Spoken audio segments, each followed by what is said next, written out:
A'udhu billahi minash shaitanir rajim. Bismillahir rahmanir rahim. Ba da yan uwa, assalamu alaikum wa rahmatullahi wa barakatuhu. Da fatan kowa tashi lafiya na cikin koshin lafiya. Alkhairin da ke cikin wannan safiya ubangiji Allah ya tabbatar mu da shi, shirin Allah ya maganin shi, tsotsayi da asara Allah ya kiyaye. Yau muna asabar 2 ga watan Oktobar shekara ta 2021, 25 ga watan 2 watan safar kenan, hijira ta manzo sallallahu alaihi wasallam 1443. Mai magana naku Idris Laminu wanda ake cewa Idris Yartel. Da fatan kowa ya waye gari lafiya, uwayenmu da kakanninmu wanda suka riga mu gidan gaskiya ubangiji Allah ya ji kansu, Allah ya gafarta musu, Allah ya sa aljanna ce makomarsu. Wa'anda ba su da lafiya suke kwance asibiti ubangiji Allah ya ba su lafiya, Allah ya koro musu sauki.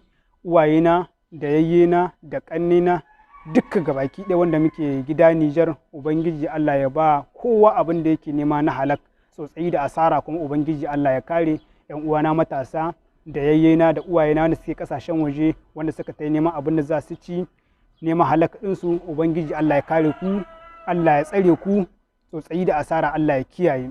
Ina muku fata alkhairi. Yau zan yi bidiyo ne abin da ya shafi bangaren wani problem da aka samu a kasar Libya, babban birnin Libya, Tripoli kenan, kamar da yan uwa suka sanar da mu, kuma mun ji labari duka an sanar da mu yadda abin ya wakana. Da misali ne ra alhamishi da dare karfe 1 kenan ta dare kenan, za a iya cewa mara juma'a kenan, tunda deja 12 ta wuce. A shiga gidaje ana kwankwasawa, ana huddo jama'a, ana sa su cikin motoci, duk da dai ba 'yan Nijar ba ne su kaɗai. To abin kuma kamar yadda yake shine motoci ne irin na silke ɗin nan, kan motocin da ban bai musu komi ko bindiga. Can harko su ne in kai gudu su halbe ka, nan tsakiya kuma polisai ne za su kama ka sa ka cikin mota. Can kuma ƙarshe idan Allah ya sa ka tsira ka zabga da gudu 'yan gari su kama ka su lale ka, in waya gare ka in kuɗi gare ka su kwashi. Kun gani na matsaloli yana da kyau a ce shugabanni sun diba sun gani. Wannan kasar Libya ko Alje ko Cote d'Ivoire yana da kyau shugaban kasa alhurmar da muke nema zuwa gare ka, mu ba mu isa mu sa ka yi ba, shawara ce muke bada a matsayin mu na 'yan kasar Nijar, a matsayin mu na matasa, domin a diba ma 'yan uwan wanda suke zama na kasashen waje. Yana da kyau wannan kasashen kamar yadda ka ziyarci kasar Difa, ba kasar Difa ne ke region din Difa da region din Maradi da region din Tilaberi, kuma kai bidiyo ka kara ma sojoji karin gwiwa. Yana da kyau wa'annan kasashen waje kamar wannan garuruwa guda uku kamar Cote d'Ivoire da Alger da Libya, yana da kyau shugaban kasa ka musu tahiya ta musamman. Tahiya kuma ba ta koyi ita ce dan ka je ka ga halin da 'yan kasar ka suke ciki. Idan Allah ubangiji subhanahu wata'ala ya sa wannan alfurma ta karbu, in ka je kuma kuka zamana kuka tattauna, yana da kyau farkon abin da zaka nema alhurma a kai ka gidan kasu a diba a gani.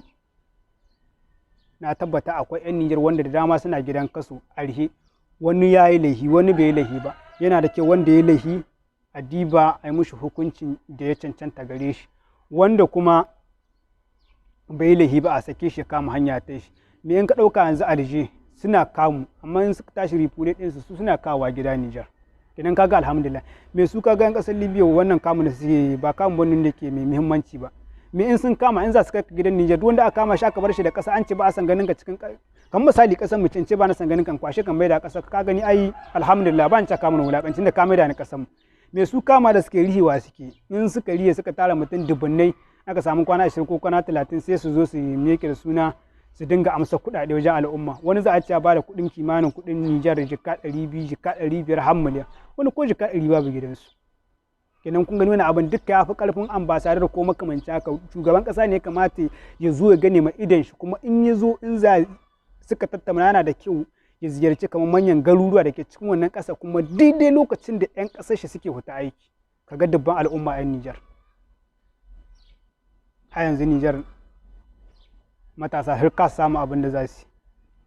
Muna da uranium, muna da man fetur, muna da komi gana, amma duk Nijar babu inda za ka samu man fetur da lasat.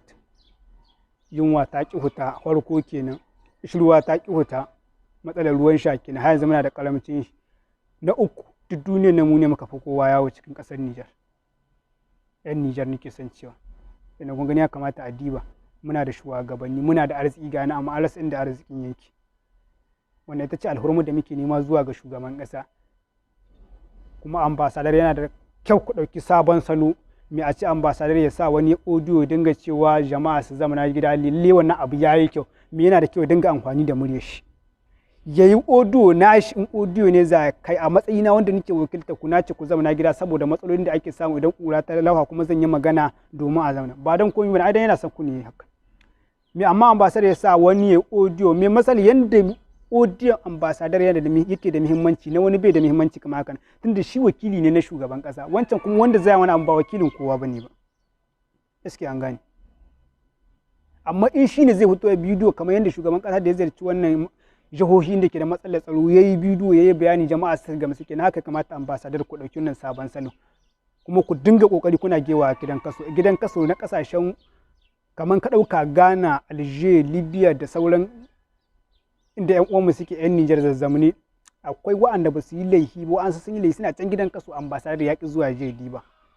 Yana da kyau an ci ambassador tunda kana da alhurmu da zaka iya gana da shugaban kasa, kana da alhurmu da zaka iya zuwa gidan kaso ko komisariya ko kuma ka yi taro ka tare 'yan kasa ka duka kana da wannan alhurmai. Yana da kyau a fara da gidan kaso a diba a gani duk ɗan Nijar inda aka san bai yi laifi ba a sake shi, in ba a bar cikin kasa bai neman kuɗi a maida shi wajen uwayen shi, in kuma laifi ya yanke mishi hukunci tunda kowace ta kasa akwai doka. Wannan ita ce alhurmar da muke nema zuwa ga ambassador ya yi kokari ya dinga kewa a gidan kaso. Kuma alhurma ta biyu ita ce babbar alhurma, shugaban kasa na da ke wannan kasa guda uku da na zara ana neman alhurma ta ubangiji Allah ya sa kuma wannan alhurma ta je zuwa ga shugaban kasa ya diba ya nazari ya gani. Cote d'Ivoire da Alger da kasar Libya yana da kyau shugaban kasa ya je ya musu tahiya ta musamman dan ya je ga halin da yan kasar suke. Wataƙila wannan zuwan da za a in ya je daidai sun tattauna da shugaban kasai ya samu ya ziyarci wasu jihohi na cikin kasar nan daidai da yan kasar suke wata aiki, na tabbata in Allah subhanahu wataala ya sa ya gani yan kasar shi kimanin kamar mutum 800 ko 500 ko 1000 guda zama na gasanin wurin da suke neman aiki sabili da kasar su babu aiki, in Allah ya sa sai kaga Allah subhanahu wataala ya kawo mushi wani karfin imani wanda zai kokari ya sama ma yan kasar shi aiki cikin kasar Niger. Amma duk ba shi ya gani da ido ba, wallahi wa'annan da kuke gani wasu da kuke turo waɗannan su aiki ɗaya ne suke miye inda iyalinsu za su ci sha su sa sutura mai kyau su ci mai kyau su sha mai kyau alhamdulillah. Wani bi kawai takardu suke cika muku su ce an yi kaza kuma ba a yi kaza din ba. Wannan ita ce alhono da muke nema zuwa ga shugaban kasa, shawara ce muke bada, ni ba na sa a yi kuma ban sa a hana. In ta yi daidai a ɗauke ta, in ba ta yi daidai ba a maida ta gehe. Amma 'yan Nijar tabbas gaskiya muna fama da matsaloli. Ga shi alhamdulillah matasa ga suna amma gida ya gagare su, Nijar ta gagare su mana. Akwai Iraniya, akwai man fetur, akwai abubuwa da dama. Zinariya ga tanan komi akwai Nijar amma zama ya gagari 'yan Nijar. Kuma ba komi bane ba wallahi rashin aikin yi ne. Yau duk wanda zai je Maraɗi ko Zandar ko Agadas ko Tilaberi ko Doso ko Niamey ya sa wuni ɗaya dinga samun jika Belola bai ta Libya ko Alger ko Cote d'Ivoire ko Senegal. Me wani sai wuni bai samu dala 100 ba cikin wannan jihar. Kana da mace 3, kana da mace 2, kana da mace 1, kana da ɗan da ya kai 5 ko 10 ko 8. Baka samu wannan aikin kai kana katsa kai ta kallon su. Dole za ka kama hanya ka tai ba wai Libya ko Alger ko Burkina Faso ko Mali ko Senegal ba. Wallahi in akwai garin da ya huce gaba da Amurka ko me yake da suna ko Iran ko makamata haka dan Nigeria ya tsallaka je samu abin da zai ci da iyalai tun da garin ya rasa inda zai samu wani abu. Kuma alhamdulillah abubuwa ga sanin da dama kasar Niger ta mallake su. Me har yanzu dan Niger lokacin da zai lasa wannan abin ya kasa samuwa. Har yanzu yana da kyau kenan shugaban kasa wannan alhurma addiba ta a ziyarci wannan kasashe domin a ga 'yan kasa matsalolin da suke ciki. Kuma ambassador shawarar za mu kara baku ita ce ku yi kokari ku dinga cika aikin ku. Shi shugaban kasa ya kare nashi aiki lokacin da ya nada ku kun sa hannu an rattaba an yi komi da kuma ya kare ko rana gobe alkiyama aka tambaye shi lokacin da yake mulki menene yayi. Kamar example ne zan badawa na cewar in ya dauko cewar na nada ambassador din Libya, na naɗa ambasadar ɗin Mali ko Senegal ko Burkina Faso in takarda nan wani. Misali ma nake na a nan duniya kuma tabbas ga shaida nan. Shi ya riga ya ƙare. Aiki ne in kun yi daidai in ba ku yi daidai ba rana gobe alƙiyama aka tatse ku shi wannan shaida ita ce zai ibada ta ku.